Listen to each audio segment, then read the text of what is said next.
This is the Board Hawk Podcast. I'm Alan Gottlieb. And I'm Alexis Minopel-Harrigan. Hi, everybody, and welcome back to the Board Hawk Podcast. We are recording this on Thursday, July 9th, and Alexis is back in the fold.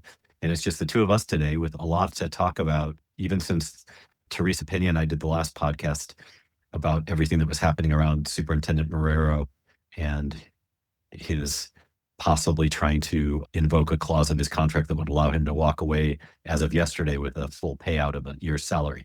Lots has happened since then, so we're going to talk about that, go down a list of a number of things. Just to highlight a couple of key ones, it came out earlier this week that Superintendent Alex Marrero is not a finalist for the job in Miami-Dade. Therefore, he will not be leaving Denver to go there.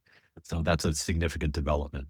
There also is a letter that has come to light that board president Xochitl Gaitan wrote, I think to a reporter, but sort of to the public in general, trying to explain what's been going on over the last week with the superintendent's contract, his possible effort to invoke that clause, and what this all really means from her perspective, some of which seems suspect at best. And then there was a really interesting story in today's Denver Post about the fact that the district has paid recently resigned Los Angeles Unified School District Superintendent Alberto Carvalho at least $107,000 to do executive coaching for Superintendent Marrero. Given that Carvalho resigned under pressure because of the FBI having raided his home and him being criminally investigated for some stuff, makes that especially interesting, that is. And at least most board members knew nothing about this contract. Didn't come to light to them until they saw the Denver Post story today, from what I've heard. So all very interesting stuff. But I think Alexis is going to start out by reading the letter again that President Gaitan released about this whole situation with Marrero, his contract, the board trying to call a special meeting for July 27th, et cetera, because I think that helps set the stage for what we talk about next. Alexis? Thanks so much, Alan. And before I read the letter, was so happy to hear your and Teresa's recording of the podcast. Again, sorry I couldn't be there with you both. Work, travel, and conference stuff got in the way, but have gotten a lot of really positive reception from that episode. And Teresa, I think has been calling out a lot of this, yes, that we've been seeing with the superintendent for a long time, not long after he got hired, actually. So really appreciated her comments and yours as well, Alan. And because we are now video recording, I don't want to miss the fact that when Alan and I both jumped on, we were both very citrusy today. So me in a lime shirt and Alan in more of a tangerine. So make sure if you haven't watched the videos, we do have these videos up on YouTube now. I actually had a ratty t-shirt on, and then I went, I'm about to record a podcast. Maybe I should at least put on something with a collar. So yeah. It's very summery, I will say, which is good and very so. Oh, and speaking of heat, if anybody wants to ever sponsor this, it's very hot in my house. I don't have air conditioning. So any HVAC companies, please reach out. Okay, I'm going to read this letter. As Alan mentioned, we don't know exactly who she was responding to, but this was given to us by DPS.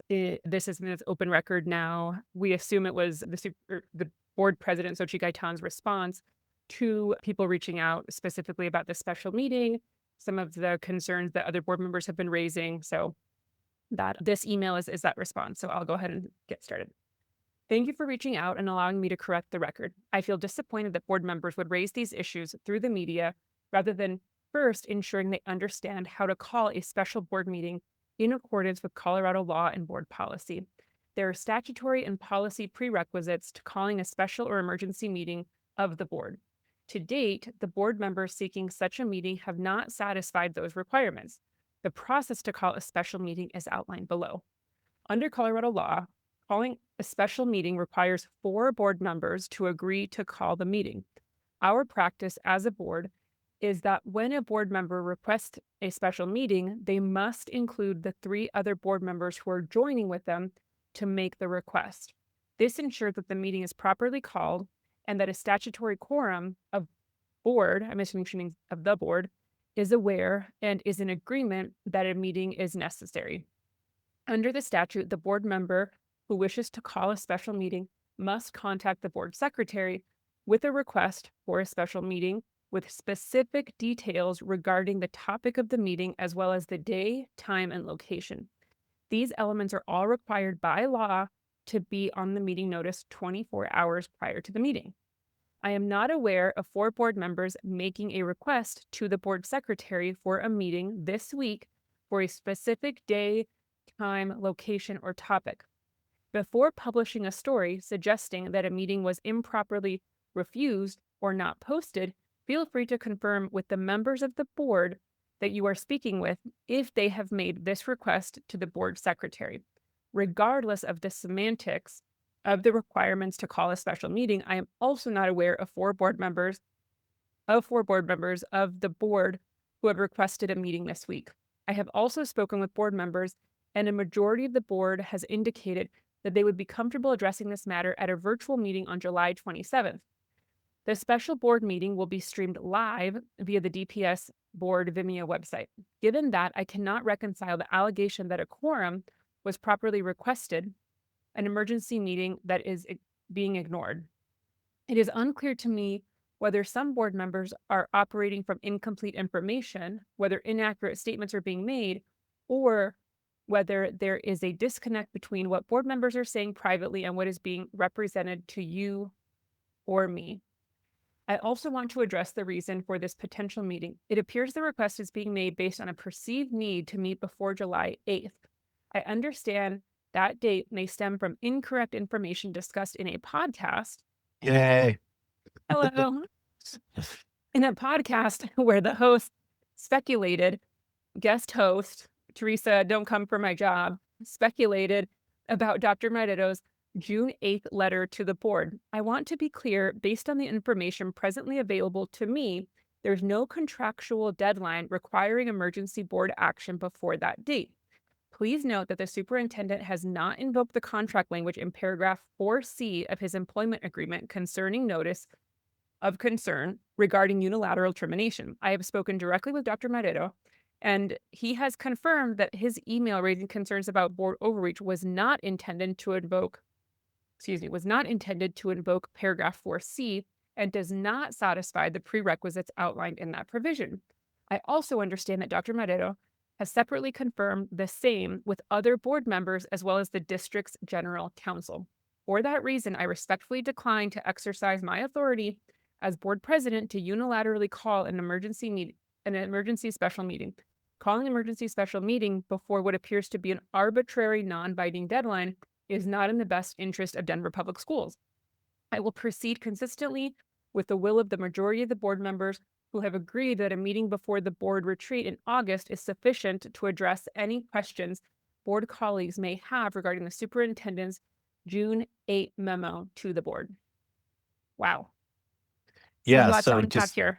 Yeah, the couple of things that immediately come to mind is that she's clearly playing bureaucratic games, and if she had even the slightest smidgen of interest in helping facilitate calling a meeting, she could have just gotten through all of these barriers, but instead she's throwing them up and making it more difficult to get a meeting organized. It's just classic stonewalling.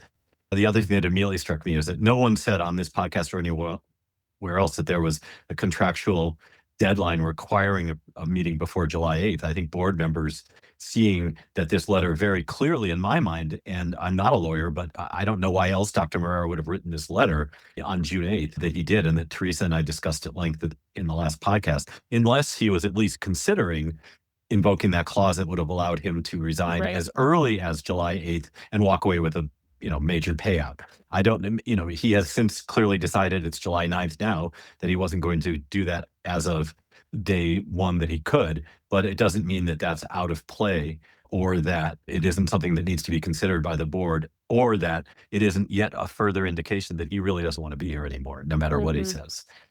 Yep, I totally agree. And, I'm wondering when Dr. Marrero and President Gaitan had that conversation, given that I'm assuming it was likely before he knew that he wasn't going to be a finalist for the job in Miami-Dade Public Schools, which is something you had talked about at the beginning of the opening of the podcast, Alan. The other thing I want to add to, and it's building on what you just said, that this is a bunch of bureaucratic information that Sochi's basically saying, well, not regardless of the semantics, there's no need for this meeting. Right after she just laid out such detailed information about how to properly call a meeting. I think it speaks to the fact that what you and I have believed to be true for a while, Alan, which is the board members don't speak to the president very often. I think the only one that probably does have a decent relationship, and this is me just guessing, is Marlene De La Rosa. And from my understanding, I don't think that the other board members engage regularly with President Gaitan. So they might try. I don't think they get much response. Yeah, and that's what I just don't have enough intel in knowing those interpersonal dynamics. But if they had a better relationship, I'm not saying which way, it's one way or the other that the relationship has soured, but I would say it's probably both ways. If they had a more trusting relationship with her as a board president and amongst each other, it would have been as simple as one of them calling her or her calling one of them and saying, hey, open to this. Here's the process. And just saying exactly what she put in this email, but just saying it to somebody as a colleague in a one-on-one meeting, which wouldn't require a meeting, wouldn't violate open records, and just say, per Colorado statute, you need to have 4 people send an email to the board secretary outlining the time, date, and place of this meeting. But clearly, the relationships are so strained, those communications aren't happening. So what's happening, I'm assuming, is that media are getting information either from board members or insiders within the district, and then Sochi's having to correct their record. What I find so ironic about this is she is clearly frustrated that she's having to correct something when people are going to the media, when under 2 previous iterations of this board, she was in a very similar position where she felt like she had to go to the press because she believed her relationship with her colleagues, again, when she was president, was so untenable that she had to go out. I don't know if it was to CBS 4 or Channel 9, but she did a sit-down interview with somebody when her relationship with then directors Scott Esserman and Aonte Anderson were so bad that she basically went to the media explaining how she's being mistreated and abused. And now she's calling foul that other people are going to the media talking about their frustrations with the board process. So, yeah, all very good points. And, obviously why this is all important isn't all the palace intrigue that's going on, which insiders or, gossip mongers like us love to talk about. But it's because underlying this is what is the future of Alex Marrero in Denver Public Schools and what is the future of Denver Public Schools? I have a strong sense that he is on extremely thin ice with this board.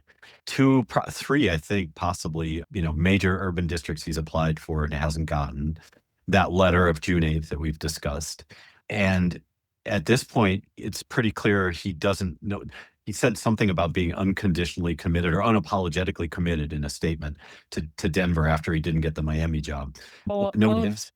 Nobody's asking him to apologize for being committed to Denver, but he's not. And I think that's pretty clear. And so I think there's a sense among some board members that at this point, if he doesn't want to be here, they probably should get out in front of it and figure out a way to move him on so they can, look after the best interests of Denver students, which it's been very difficult to do with all of the political wrangling, backbiting, infighting, stonewalling, and all the other stuff that's been going on for the last, multiple years, really since Alex Marrero's been here. But as I said in the last podcast, I feel like this board is more functional than the last couple of boards, but they're finding it very hard to operate because their hands are so tied by the president's intransigence and how closely she's allied with the superintendent and the way policy governance is implemented in this district, which is completely out of control and needs to be revised. And I think that will be one of the first things that happens whenever this happens. Alex Marrero is no longer superintendent. Yep, I think that's right, Alan. And to the board's credit, I do think when they were elected, especially the new board members in this new iteration of the board, they weren't trying to make any hasty or rash decisions right away, right? I think some people were speculating, well, some of these board members are frustrated with him coming in, so it's likely he's going to be ousted in the first, month or two. Obviously, that didn't happen. I think that they've definitely tried to keep relationships with the board and the superintendent and the senior staff as cordial and, working professionally as possible. However, it's become pretty clear to members of the public that there's clearly some level of divide between most of the board members and the superintendent and President Gaitan. So she's obviously been an apologist for him for several months and years actually now. And I'll be interested to see, I would love to be a fly on the wall, because in that meeting that she was referencing that's taking place now on July 27th, Alan, you and I had talked right before the recording that it's likely they're immediately going to go into special session. So to talk executive session. Yeah. Sorry, executive session. Thank you. Yeah, it's a special meeting already. So going into executive session to talk about this being his contract and his employment, I would love to understand what her defense of him in that meeting would be. And I'm still baffled by, if not to invoke his departure from the district, that clause 4C that we referenced, why else would he write that letter? Yeah, what would he stand to gain from that politically or in terms of relations with the board? All it does is poison the well. Yep. One thing I want to maybe, I see a little differently than in something you expressed a minute ago. You talked about how there was some concern that with his new board members coming in, maybe they weren't going to be that happy with him, and it didn't play out that way. I actually think that he probably, and Sochi Gaitan breathed a sigh of relief with the election results, because it was actually the board members who did not win who were clearly openly critical of Alex Marrero. So, that we had Alex Magana, a longtime school principal who also ran an innovation zone that the district dismantled, who clearly was very critical of the superintendent. Amy Kleinmold beat him. There's Tamaya Jackson, who lost to Monica Hunter, who would definitely raise some questions about the superintendent. And then, who am I not thinking of? Torres and DJ Torres and Karen Blank, who also was willing to be. I think his immediate employment prospects would have been a lot more tenuous if any of or all of those people had won. And I think the new board members who got elected came in with a very open mind about him, and if anything, maybe more favorably disposed than not toward him. And it's the facts on the ground that have occurred in the 8 months or so that they've been on the board that have turned them around in terms of their views of him. Yep.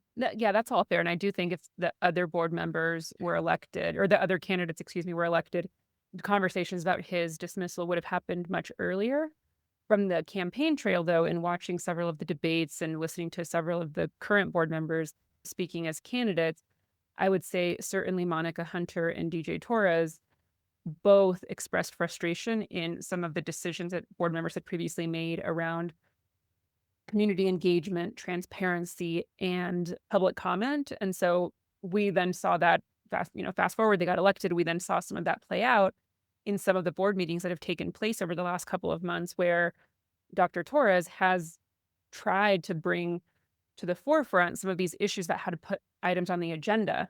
And he has gotten, put in positions where board president Gaitan is basically saying, well, you're not putting a proper request in, or, we're getting into Robert's rules. And so we're letting the bureaucratic processes and not doing something exactly the proper way get in the way of just meaningful conversation and good governance, as opposed to helping new board members go through that process. Immediately there's just, a pushback from the board president to those new board members.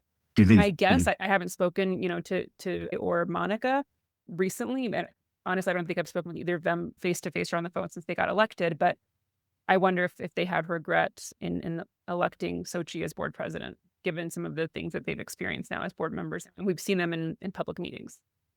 Yeah, we've seen some definite friction right out in the open.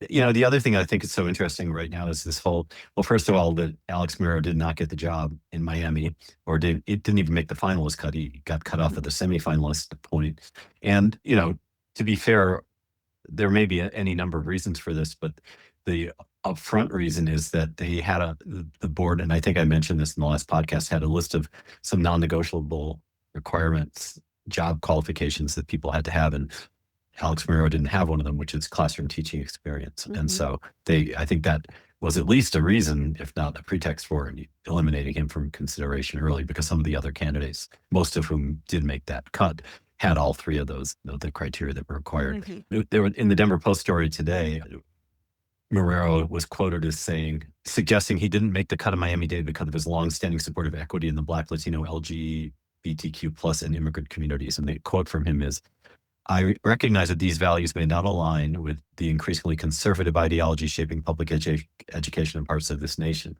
certain parts of this nation. If that made me less attractive to Miami-Dade, I can live with that. I will not retreat from equity because it has become politically inconvenient.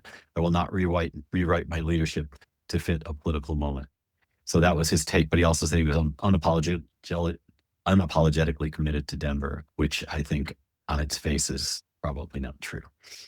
Yep, I think that's right. And regardless of what happens in the July 27th meeting, this executive session, whether he's let go or he's put on, a performance plan or put on notice or something, I don't think his time here is going to, he won't be here much longer. I don't know if that's, a couple more weeks. I don't know if that's a couple more months or if that's within the next year, but I would be shocked if he is still here a year from now. I think the board needs to pretty quickly pivot after that July 27th meeting, regardless of the outcome, to figure out what is their succession plan. Who are they, going to tap for an interim position? I think they really need to get clear on what their working relationship as a board and what are some of the non-negotiables that they would have for an incoming superintendent, and then figuring out also what to do with policy governance in that interim. Because if they can't fix policy governance and you have a superintendent coming in who is hired, not being really clear on the current conflict that exists between how some members interpret policy governance and others interpret it, then you're setting that person up for failure. Well, even the way the superintendent's contract is written and how that interprets policy governance. I mean, I think that's going to have to be the major job of the board and an interim superintendent immediately. It's going to be really hard to do anything because so much of policy governance is written into the current Marrero contract to do anything about it as long as that contract is in force. But that's got to be order of business number one, is to revamp the way the district and the board actually governs. And that's going to have to happen fairly quickly. I think there's a huge amount of frustration around that among really almost all of the board members, perhaps with the exception of the board president. So that will have to be taken care of. Yeah, and while that's happening, they really need, my view is they really need to get their own lawyer. This has been a huge issue over the last 6 months, when I believe back in January or February is when it first came up in a board meeting that the board should have its own independent counsel and not rely solely on the district's counsel for conflict of interest reasons. As I think about this letter, for example, that the superintendent wrote, I'd be curious to know what lawyer, if any, reviewed it. Was it Aaron Thompson? Was it a personal, his personal attorney that he has? If he didn't have a lawyer read it, that was really stupid, because all of us now are interpreting it, or many of us are now interpreting it as triggering that clause in the contract. Well, and the reason we think that is logical, right? Which is, what's his end game here? If he wasn't intending to trigger that clause in the contract, which he now says he wasn't, or which Sochi Gaitan, speaking on his behalf, says he wasn't, then what the hell was he thinking? What did he think he would get? What would the outcome be? How would this land with board members, this letter, which basically said, you guys suck and you're not doing your jobs right and you're making my life miserable and you're mean to me and I'm going to tell my mommy. It's just, there's no strategy behind it that I can see. Yeah. But it would make at least sense if what he was trying to do was say, I'm out of here, you guys. You are impossible to work with and you violated my contract, and therefore I'm declaring unilateral termination. Give me my $360K and years worth of health benefits and vacation time and et cetera, and bye-bye. If he's not doing that, then it doesn't make any sense at all. Completely agree. And I actually would have had a lot more respect for him if he had just said, very out front, I'm invoking clause 4C. Here's the bulleted list of points of why you were in violation of policy governance and why, as a result of that, I'm considering this my notice or my termination. So pay up and pay out, right? And give me my golden parachute. Now he's pissed them off. He's pissed the board members off. They're going into this special session, and it'll be really interesting to see what happens when they come out of that meeting. Yeah. And I think even though one of the big brouhahas in the letter he wrote June 8th was that he was going to be excluded from an executive session in violation of his contract, there is a clause in the contract. the board is allowed to go into executive session without him if they're talking about his job performance. Right. And so, and that's what's going to happen. So he will be, I would assume, if at least for portions of that meeting, that executive session, he won't be included in the meeting. So it'll be just the 7 board members hashing this out. I think there's, as Teresa and I discussed last week, there's a number of ways this could play out. He could still invoke that clause and walk, and they would have to either take him to court or pay out. They could try and fire him for cause, in which case they would owe him nothing, but he'd undoubtedly sue. Or they could fire him without cause and just decide it was worth getting rid of him and make the payout. So what advice what advice would you give the board at this point, Alan? Of the different scenarios. But one of them is outside of their control, right? Because it's possible that he would just invoke the clause. Yeah. How long would it take to lay the groundwork to fire him for cause?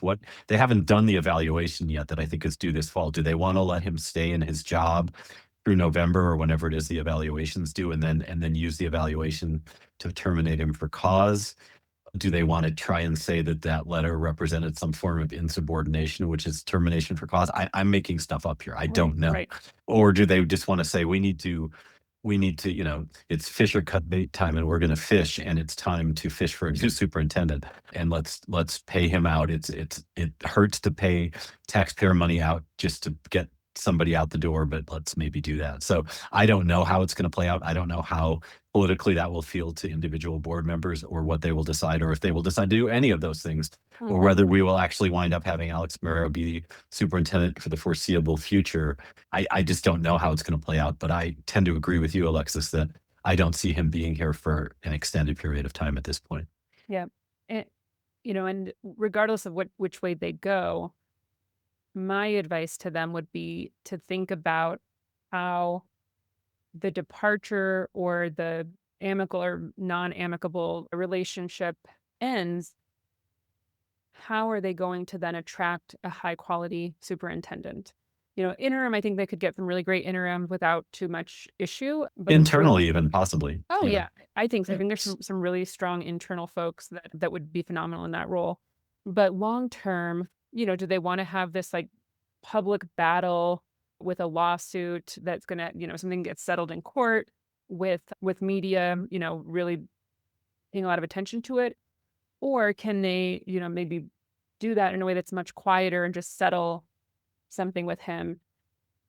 I mean, it similar to Teresa, what she was saying, like, it pains me so much just on principle that he would come out with such a sweetheart deal if they just were like, okay, you know what, let's be done with the contract, let's pay you out, let's give you all these benefits. But maybe that is the best way to do it in order to get a great new superintendent that isn't going to get, see all of the political drama that exists with this board. My preference is that they can come to some middle ground. Maybe they pay him half of the contract, they do it quietly behind closed doors, and he signs an NDA, they sign an NDA. That's not great for the public and the media, but I think politically it puts the district in a better position to attract a quality superintendent. So I'm really wrestling with this and kind of care less about what the ultimate decision is, more so that it's done in a way that doesn't scare away some really high quality applicants coming to Denver. Which I think is already a challenge, because I think there has been enough negative publicity about how this district and this board has been functioning, not necessarily the current board, but the boards of the last several years, that I think it's going to give pause to really high quality candidates already. And so I think, some damage control work that has to be done in whatever interim period, and it probably needs to be somewhat lengthy, like a year, before they really go out for a new superintendent. It would include, obviously, I don't think you want an interim working on a long-term strategic plan that then is delivered to a new superintendent who then doesn't get a say in the strategic plan. That would not be appealing to a candidate.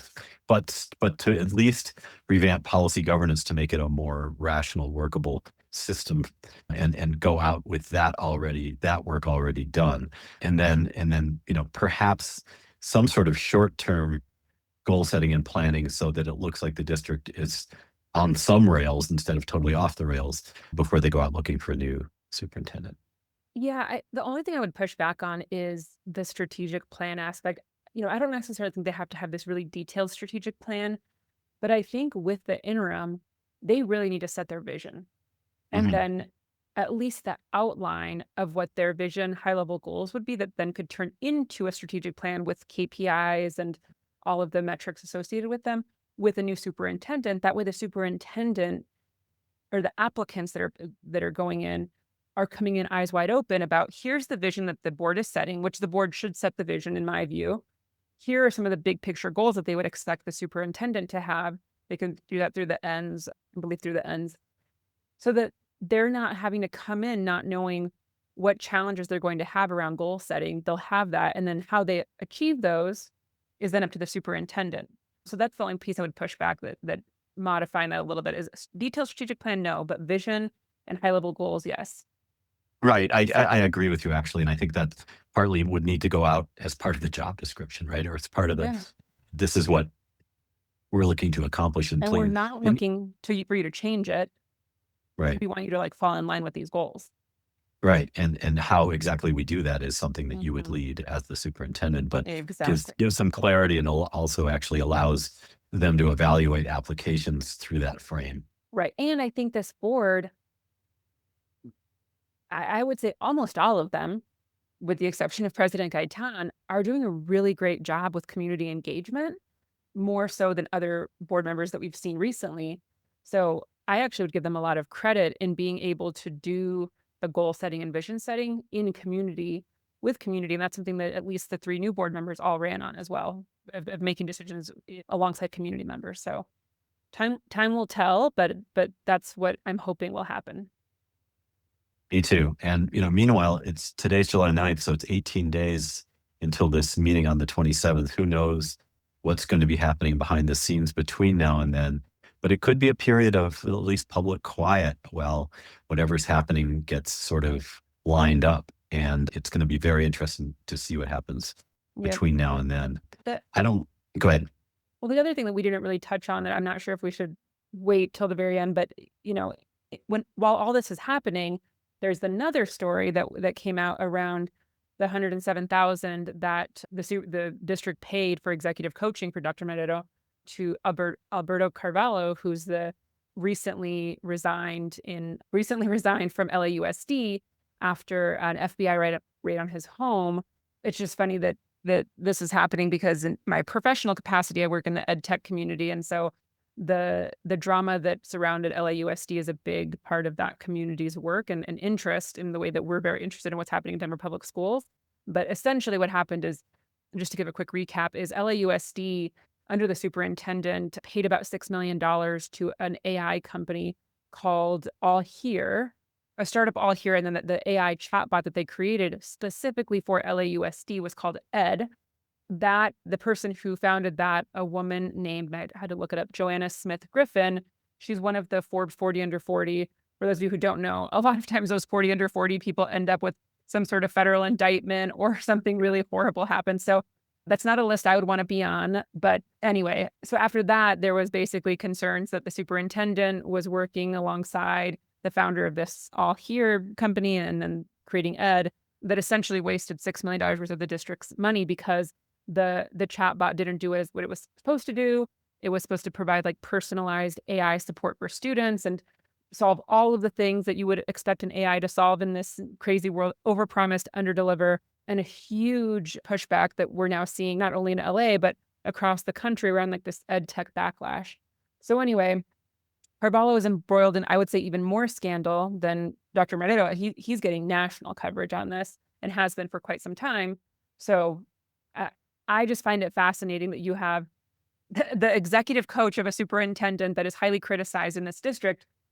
The executive coach is a nationally recognized superintendent, ironically, who came from Miami-Dade, then went to LA and is embroiled in scandal. I think what I'm personally hurt by in this is that there are some incredible Latino superintendent leaders in this country, leading either SCAs, which is state education agencies like Susana Cordova, or large districts. And I would say Jose Dotris, Dr. Dotris of Miami-Dade, is one of those who's now retiring. And that's what you'd want to see, is a really beautiful transition plan where they give notice, there's a transition, and they're helping in that process. But I think what I'm really frustrated about is that you have these well-known figures in Dr. Marrero and Superintendent Carvalho who happen to also be Latino and are seen as like these equity champions, but then operate very much like what you would expect these like, and I'm sorry to put them in this category, but like these Chicago,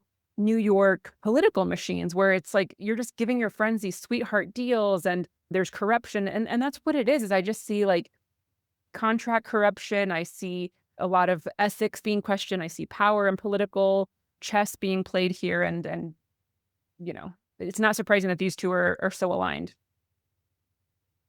Yeah. And it's the story came out. I think I mentioned this in the intro, but the story came out in the Post today, and at least several board members, and I think maybe the president knew. I don't know, had no idea about this contract. And under policy governance, they probably weren't required to know about it. But exactly.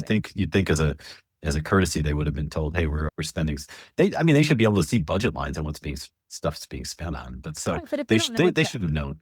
I would push back a little bit because are they going to ask about every $100,000 to any single contractor? Probably not. I mean, think about how many contracts the district has signed with individuals or organizations over the last 5, 6, 10 years that are over $100,000, right? So I actually don't think they should have known or even should have thought to ask. Well, let me push back on your pushback ahead. on this particular instance. Yes, I totally agree with what you just said in most circumstances. But this Alberto Carvalho was forced to resign from LAUSD a few weeks ago. I don't remember the exact date, but it's been a minute, right? At that point, knowing that you've used district money to pay him as a coach, don't you think perhaps as a courtesy you should have informed the board that this was hanging out there and it might be coming around to wallop him? Yes, he should. Yes, yeah, he should have. But again, that would be when and only when you have a board and a superintendent that have a trusting relationship that's built on mutual respect. We don't have that right now. So I wouldn't be surprised, and again, totally speculating, I wouldn't be surprised if he told Aaron Thompson, Deb Staten, his chief of staff, and Sochi Gaitan, and no one else. Because then they were going to be, and I feel like such a conspiracy theorist, but like be in cahoots to figure out, well, what's our strategy to respond to this? Well, they didn't have one because they waited till the story came out, and then it came out this lame ass statement. So yeah, exactly. So yeah. Anyway, I don't have anything else regarding this. There's other things that are happening in the district that maybe at some point we can talk about. There's this piece out there with, I honestly forgot the organization. Somebody's suing the district. Shocking. I feel like every 5 minutes somebody's suing the district. About some conservative entity. Yes. Yeah. And I should probably give them more credit, but I'm like, we're in Denver. I'm not too concerned, but maybe I shouldn't say over the redrawing of boundaries, exactly, which was overtly done for purposes of racial representation, exactly, which is now being claimed to be like basically illegal by this group. So it's probably something worth looking into a little bit at some point. Yeah, and under the current environment, it's the kind of suit that could actually make it through the courts successfully. Unfortunately, yeah.